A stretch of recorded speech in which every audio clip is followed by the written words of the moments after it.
In this next session, we are going to talk about worship and becoming a worshiper. In order to do this, we need to biblically define what it means to worship and how the Bible defines us as a worshiper. Worship is 1, a complete submission of ourselves to God. Number 2, it's an affection and an expression. And 3, it's a condition of our heart. Did you know nowhere in the Bible is worship defined as music?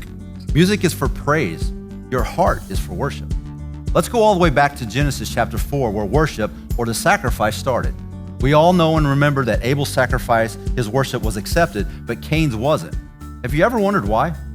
In Genesis 4:7, where God is speaking to Cain, he says, "If you do well, will you not be accepted? And if you do not do well, sin lies at the door. Its desire is for you, but you should rule over it." You see, Cain's heart wasn't right. Cain's affection and expression was off. Cain was not completely submitted to God. Genesis 4:3 tells us that in the process of time, that means as time went on, Cain eventually brought an offering of fruit of the ground to the Lord. Cain did what was acceptable in his own eyes. He changed his worship. The condition of his heart changed. The affection and expression wasn't there anymore. Thus his sacrifice, his worship, it was rejected. We must understand, you and I were created to worship.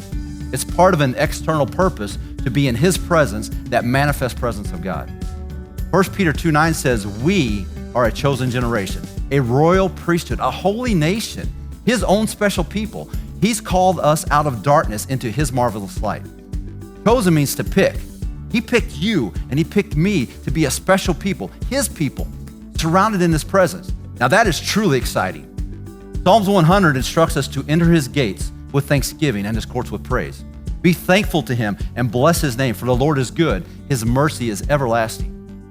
We have so much to be thankful for and should always approach worship with thanksgiving, praise, and abandonment, because abandonment takes us out of the equation. It puts our focus on him, and that's when true worship happens. Psalms 40 verse 3 tells us, "He has put a new song in my mouth, praise to our God." That's a God song. That's a song that only you can sing. I can't sing your song and you can't see mine. It goes on. Many will see it and fear and will trust in the Lord. Trust, that's full abandonment. Abandon is how we should approach and enter worship and approach his throne. Here at LifechurchX, we come together and worship corporately. Matthew 18:20 says, "For where 2 or 3 are gathered in his name, I am there, in the midst." Corporate worship brings us together. Psalms tells us he is holy, enthroned on the praises of his people. He inhabits. It means he takes up residency in that place where you worship. He is here in this place. His presence is attainable through corporate worship. Worship is also meant for personal application. It's not just a Sunday experience. Worship can and should be an everyday experience for the believer. As we worship, there's breakthrough because we are focused on him above all of our challenges and situations. King David was a mighty man of God, a warrior. But above all that, he was a worshiper. The Bible tells us he was a man after God's own heart. Worship is also a time of refreshing in his presence. You see, we worship him, give thanks for all he is and all he has done for us, and in return, we are blessed and refreshed by encountering his presence when we express our love to him in worship. Let's talk about expressing our worship. To love requires us to express, wouldn't you agree? Whether that's physically, emotionally, or verbally. Worship is no different. We express physically by bowing down, kneeling, or even raising our hands in worship. There is no way to express praise from inside your heart. We express verbally through song or crying out in praise. Remember, praise is always a posture of your praise that reflects the position of your heart.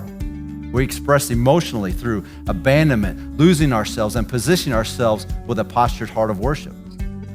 That's when his face and countenance shines upon us.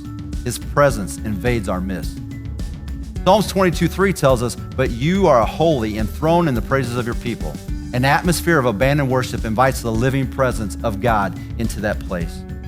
So through Scripture, we can definitely see that worship requires us to 1, love with a whole heart, 2, express through praise, and 3, we have to abandon ourselves.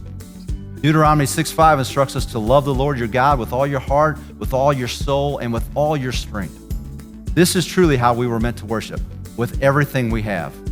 One of my personal favorite scriptures is John 4:24. It says, "God is spirit, and those who worship him must worship him in spirit and in truth."